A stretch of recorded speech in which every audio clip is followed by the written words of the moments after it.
అందరికీ నమస్కారం. కథల పల్లకి ఛానల్కి స్వాగతం. ఇప్పుడు మనం జాబిల్లి కోసం పార్ట్ 35 విందాం. బాబు కోసం వసుమతి వర్షిని ఇంటికి వచ్చేది. అప్పుడప్పుడు బాబుని తీసుకుని స్రవంతి కూడా వసుమతి ఇంటికి వెళ్ళేది. స్రవంతి, వసుమతి, కీర్తుల మధ్య అనుబంధం మరింత బలపడింది. తెగ కబుర్లు చెప్పుకునేవాళ్ళు. ఎప్పుడు అంత మాటలు ఏమున్నాయో అర్థమయ్యేది కాదు. ఎవరొచ్చినా పట్టించుకునేవాళ్ళు కాదు. మీ మమ్మీ మనల్ని మర్చిపోయిందిరా, వాడికి ఇప్పుడు కొత్తగా 2 ఫ్రెండ్స్ దొరికారు. కృష్ణ చైతన్య మాట అంటూ నవ్వేశాడు. పోనీలేండి డాడీ, పాపం ఎప్పుడూ ఒక్కతే ఉండేది కదా. వదినతో ఆంటీతో బాగా కాలక్షేపం అవుతున్నట్టుంది. మనిద్దరం ఎలాగో ఇంట్లో ఉండడం లేదుగా అంది వర్షిణి. కృష్ణ చైతన్య తన బిజినెస్ మెల్లగా చూసుకోసాగాడు. అన్ని బ్రాంచెస్కి వెళ్ళి వ్యవహారాలు చక్కబెట్టుకొచ్చాడు. ఊరు వెళ్ళొచ్చి వాళ్ళకి కావాల్సినవి తీసుకుని వచ్చాడు. వర్షిణి బ్యాంక్ అకౌంట్కి సంబంధించిన బుక్స్, ఫోన్స్, మిగతా వస్తువులన్నీ తీసుకొచ్చాడు. మనీ కట్టడం గురించి వర్షిణి తండ్రితో మాట్లాడాలనుకుంది. కానీ ఇప్పుడే ఎందుకులే అనుకుంది మళ్ళీ. ఆఫీస్లో తన వర్క్ మొత్తం సాధ్యమైనంత తొందరగా కంప్లీట్ చేసి పూర్తిగా వెళ్ళిపోవాలని ఒక్క క్షణం కూడా వేస్ట్ చేయకుండా వర్క్ చేయసాగింది. ప్రొడక్ట్ లాంచింగ్ టైం దగ్గర పడుతోంది. అందరూ ఆ వర్క్లో మునిగిపోయారు. కృష్ణ చైతన్య వాళ్ళకి ఇల్లు దొరికింది. ఇషాన్ వాళ్ళకు దూరంగా మంచి ప్రైమ్ ఏరియాలో దొరికింది. అది కూడా ఇషానే చూపించాడు.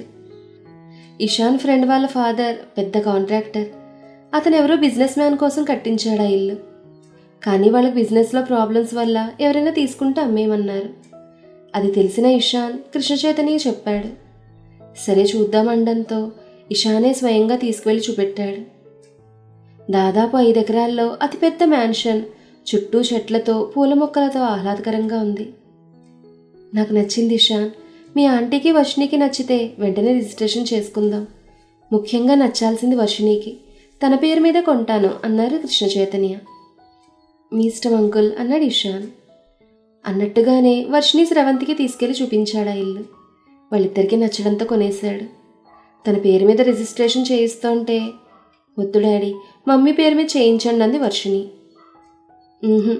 ఇక నుంచి ఏది కొన్నా నీ పేరు మీదే. మీ మమ్మీ కూడా అదే చెప్పిందన్నారు కృష్ణ చైతన్య. వర్షిణి అభ్యంతరం చెప్తున్నా వినలేదు. ఆమె పేరు మీదే పెట్టేశాడు. ఇంట్లో వర్షిణికి స్రవంతికి నచ్చినట్టు ఇంటీరియర్ చేయించడానికి ఒక 10 రోజులు పట్టేటట్టుంది. ఎలాగూ వర్షిణి వర్క్ అయ్యేది కూడా అప్పుడే అవ్వడంతో ఒకేసారి ఇక్కడికి వచ్చేస్తే ఇక ఇబ్బంది ఉండదు అనుకున్నారు. ఇల్లు చాలా బాగుంది డాడీ, ఎలా దొరికింది ఇల్లు చూస్తూ అడిగింది వర్షిణి. ఇషాన్ చూపించాడు. అతని ఫ్రెండ్ ఫాదర్ కట్టించారట. ఇషాన్ చాలా మంచి అబ్బాయి, బాగా హెల్ప్ఫుల్గా ఉంటున్నాడు. మంచి మర్యాద తెలిసినవాడు. అంతేకాదు బాగా తెలివైనవాడు. ఫ్యూచర్లో నెంబర్ 1 బిజినెస్ మ్యాన్ అవుతాడంటూ పొగిడాడు కృష్ణ చైతన్య. ఆ మాటలు విన్న వర్షిణి మాత్రం, యో డాడీ, అతని గురించి తెలియక తెగ పోడేస్తున్నారు. ఎవరి దగ్గర ఎలా ఉండాలో అతనికి బాగా తెలుసు. మనుషుల్ని మాయ చేసేస్తాడు. మీరు మాత్రం అతని మాయలో పడకండి డాడీ అంటూ పైకి అనలేక లోపలే కసిగా అనుకుంది వర్షిణి. సంగీత్ ఇక్కడికే వచ్చేసింది. ఆనంద్ కంపెనీలో చేరింది. వర్షిణి వాళ్ళు ఇక్కడే సెటిల్ అవుతున్నారని విని సంతోషపడింది. ఎలాగైనా ఇషాన్ను వర్షిణి కలపాలనుకుంది. కాకపోతే వర్షిణి ధోరణి చూసి ఇప్పుడే మాట్లాడడం కంటే కాస్త వేచి చూసి తన మనసు మెల్లగా మార్చొచ్చు. ఎక్కడికి వెళ్తారు, ఇక్కడేగా ఉండేది అనుకుంది సంగీత. అదే విషయం ఇషాన్కి కూడా చెప్పింది. అది విన్న ఇషాన్, ఏమోలే సంగీత, నాలో అసలు రేపకు. తన ధోరణి చూస్తే ఇక్కడి నుంచి వెళ్ళిపోయిందంటే కన్నెత్తి చూడదు, పన్నెత్తి మాట్లాడదు. ఇప్పుడు మాత్రం ఏం మాట్లాడుతుందిలే, ఏదో ఆఫీస్లో ప్రోడక్ట్ విషయం మాట్లాడుతోంది, అది కూడా పొడి పొడిగా. 10 రోజుల్లో నా ప్రోడక్ట్ లాంచ్ అయిపోతుంది. ఇక మా ఇద్దరికి ఇక రామ్ బాధగా అన్నాడు ఇషాన్. బాధపడికి ఇషాన్, నాకైతే జరిగిందంతా అంకుల్ వాళ్ళకి చెప్పేద్దామని ఉంది. కానీ అని అంటుండగా, వద్దు, వర్షిణి మనసులో నేను లేనప్పుడు చెప్పినా ఉపయోగం లేదు. పెద్దవాళ్ళు బాధపడ్డం తప్ప. నన్నేదో అంటారని కాదు, నేను చేసిన తప్పుకు వాళ్ళు ఏ శిక్ష విధించినా భరిస్తాను. కానీ వర్షిణికి ఇష్టం లేకుండా ఇదంతా చేసి తనను బాధ పెట్టి మరొక్కసారి తన దృష్టిలో చెడ్డవాడిగా మిగిలిపోవడం నాకు ఇష్టం లేదు. పైగా తనకి ఎవరితోనో పెళ్ళయిందని నేను అనుకుంటున్నాను అభిప్రాయంలో తనుంది. అలాంటప్పుడు ఇదంతా బయటకు వస్తే వర్షిణి చాలా అవమానంగా భావిస్తుంది. నేనే కావాలని చేశాననుకుంటుంది. జన్మలో నా వైపు కన్నెత్తి చూడదు. ఆ సమయం వచ్చినప్పుడు వాటంతటవే బయటపడతాయి. అప్పటి వరకు వేచి చూస్తాను. ఇప్పుడు ఏదన్నా బయటకు వస్తే ఇద్దరు ఫ్యామిలీస్పై ఎఫెక్ట్ పడుతుంది. మీడియా రచ్చరచ్చ చేస్తుంది. ఇదే అదనుగా బిజినెస్ రైవల్స్ అవకాశంగా తీసుకుని బ్యాడ్గా ప్రచారం చేస్తారు. కంపెనీ రెప్యుటేషన్ దెబ్బతింటుంది. షేర్ వాల్యూస్ పడిపోతాయి. ఒక చిన్న పొరపాటుతో అందరం రోడ్ మీదకు రావాల్సిన పరిస్థితి వస్తుంది. ఇప్పటికే నేను తనకు చేసిన ద్రోహానికి కుమిలిపోతున్నాను. ఇప్పుడు ఇలా జరిగితే నన్ను నేను క్షమించుకోలేను. పైగా ఆంటీ ఇప్పుడిప్పుడే కోలుకుంటున్నారు. ఆమెకు మళ్ళీ ఏదైనా జరిగితే వర్షిని నన్ను అస్సలు క్షమించదు. తనకు ఆంటీ అంటే ఎంత ప్రాణమో చూస్తున్నానుగా. నువ్వు తొందరపడి చెప్పకు. వర్షిని నిన్ను ఎంతగానో నమ్మింది. ప్రేమ మీద నమ్మకం పోయిన తనకి ఇక స్నేహం మీద కూడా నమ్మకం పోతుంది. అప్పుడు ఇంక అసలు మనుషుల్నే నమ్మదు, బాధగా అన్నాడు ఇషాన్. నువ్వు చెప్పింది నిజమే. నేను ఇదంతా ఆలోచించలేదు ఇషాన్. వర్షిని మనసు మారేలా చూద్దాం. ఎంతకాలం నీ మీద కోపంగా ఉంటుంది? నీ మీద తనకున్న ప్రేమే నేను క్షమించేలా చేస్తుందంది సంగీత. కానీ వాళ్ళిద్దరినీ మరింత దూరం చేసే వ్యక్తి త్వరలో వాళ్ళ జీవితంలోకి రాబోతున్నాడని సంగీతకు కూడా తెలియదు. సంగీత ఆఫీస్కి వెళ్ళి వర్క్ నేర్చుకుంటోంది. ఆఫీస్ నుంచి వచ్చాక స్నేహితులిద్దరూ కబుర్లు చెప్పుకునేవారు. వీళ్ళు పక్కన మాట్లాడుకుంటూ ఉంటే మరో పక్కన ముగ్గురు కలిసి ఒక గ్రూపుగా ఏర్పడి ముచ్చట్లు పెట్టుకునేవారు. గీత, నాకు తెలియగలుగుతాను, వీళ్ళు అసలు పొద్దస్తమానం ఏం చెప్పుకుంటారే? ఎప్పుడు చూసినా మాట్లాడుకుంటూనే ఉంటారు ఆశ్చర్యంగా అంది వర్షిని. మనం మాట్లాడుకున్నట్టే వాళ్ళు కూడా అంది సంగీత. మనమంటే ఏదో ఆఫీస్ నుంచి వచ్చాక ఒక గంట అరగంట మాట్లాడుకుంటాం. మనందరం ఆఫీసులకు వెళ్ళే దగ్గర నుంచి మొదలుపెట్టి వచ్చేంత వరకు కాదు, వచ్చిన తరువాత కూడా కబుర్లు తెగవు. అసలు వదిన అన్నయ్యకి పిల్లలకి ఏం వండి పెడుతోందో నాకు అర్థం కావడం లేదంది వర్షిని వాళ్ళ వైపు చూస్తూ. ఏముంది, పని మనిషికి డైరెక్షన్ ఇచ్చి వచ్చేస్తుంది అంటూ నవ్వింది సంగీత. పాపం, ఇంకొన్ని రోజుల్లో ఇక్కడి నుంచి వెళ్ళిపోతారు కదా, మరి ఆంటీ ఎలా ఉంటారో ఏంటో అంది సంగీత. మమ్మీ కూడా అదే తెగ ఫీల్ అయిపోతోంది. పోనీలే, అప్పుడన్నా ఇంట్లో వాళ్ళు పట్టించుకుంటారు అంది వర్షిని. ఇప్పుడేం తక్కువ చేశామంట? అన్నీ టైంకు జరిగిపోతూనే ఉన్నాయిగా. మీకు వచ్చిన నష్టం ఏంటంట? అయినా మమ్మల్ని విడదీయడం ఎవరి వల్ల కాదులే. ఒకరోజు మీ ఇంటికి, ఒకరోజు మా ఇంటికి అలా తిరుగుతూ ఉంటాం. తగ్గేదే లేదు అన్నట్టుగా అంది వసుమతి వర్షిని మాటలు విని. అంతేగాని మీ మీటింగ్లు మాత్రం ఆపరన్నమాట నవ్వుతోంది వర్షిని. నో, ముగ్గురు ఒకేసారి అన్నారు. వామ్మో, ఏం కోఆర్డినేషన్ పక్కున నవ్వింది వర్షిని. ఒకరి మొహం ఒకరు చూసుకుని ముగ్గురు నవ్వారు. వాళ్ళ జోలికి వెళ్ళకే బాబు, మీద పడేటట్టున్నారు సంగీత భయం నటించింది. ఆ మాత్రం భయం ఉంటే చాలన్నారు వాళ్ళు. వాళ్ళు స్నేహంగా ఉండడం వర్షినికి బాగా నచ్చింది. కానీ తన గురించి ఇషాన్ గురించి బయటపడకుండా ఉంటే చాలు దేవుడా అని వేడుకుంది. బాబు వర్షిని ఒళ్ళో కూర్చుని ఆమె జుట్టు పీకుతూ అల్లరి చేస్తున్నాడు. రే, వాళ్ళ దగ్గర బాగానే ఉంటావు కదరా, నా దగ్గర ఏంట్రా ఈ వేషాలు? వాడి చేతుల్లోంచి జుట్టు విడిపించుకుంటోంది వర్షిని. అమ్మమ్మల్ని ఏడిపించకూడదని వాడు తెలుసు అంది స్రవంతి. ఓ, వీడు మీ పార్టీనా? ఉండరా నీ పని చెప్తాను అంది వర్షిని. వాడినేమన్నా అన్నావే అనుకో, ఊరుకునేదే లేదు అన్నారు ముగ్గురు. వామ్మో, ఏంట్రా నువ్వు కూడా వాళ్ళ గ్రూపేనా భయంగా అంది వర్షిని. మాతో జాగ్రత్తగా ఉండు, మేమంతా ఒక గ్రూప్ అంది స్రవంతి. అలాగే మమ్మీ, ఏం చేస్తాను, మీ రాజ్యం నడుస్తోంది అంటూ నవ్వింది వర్షిని. సరిగ్గా అప్పుడే వసుమతి ఫోన్ మోగింది. వీడొకడు ఇంటికి వచ్చినట్టున్నాడు. ఏంట్రా విసుగ్గా అంది వసుమతి. ఎక్కడున్నావమ్మా అని అడిగాడు ఇషాన్. వర్షిని వాళ్ళ ఇంట్లో ఉన్నానురా. ఏంటి, ఏం కావాలి నీకు అంది వసుమతి. ఆఫీస్ నుంచి వస్తాం, కాస్త మా ముఖాన టీ కొడదామని లేదు నీకు, ఎప్పుడు చూసినా అక్కడే ఉంటున్నావు అంటూ విసుక్కున్నాడు ఇషాన్. ఏంట్రా, కాఫీలు టీలు పెట్టే పని మనిషిలా కనిపిస్తున్నానే ఏంటి నీకు? లక్ష్మి ఉంది, పెట్టించుకుని తాగు గయ్యమంది వసుమతి. ఆ మాటలకి వర్షినికి నవ్వొస్తున్నా ఆపుకుంది. పాపం కదా సంగీత జాలిగా అంది. తనకి ఇలాగే కావాలే కసిగా అంది వర్షిని. ఈ చిన్న విషయానికి కూడా ఎందుకే పాపం తిట్టడం? ఆఫీస్ నుండి అలసిపోయి వచ్చుంటాడు, రాగానే తల్లి కనిపించకపోతే ఎలా ఉంటుంది? పోనీ అడిగినందుకన్నా ఆంటీ వెళ్ళి కాస్త కాఫీ ఇస్తే బాగుంటుంది కదా అంది సంగీత. ఏ, ఆంటీ అన్నట్టుగా లక్ష్మక్క లేదా? పెట్టించుకుని తాగొచ్చు కదా.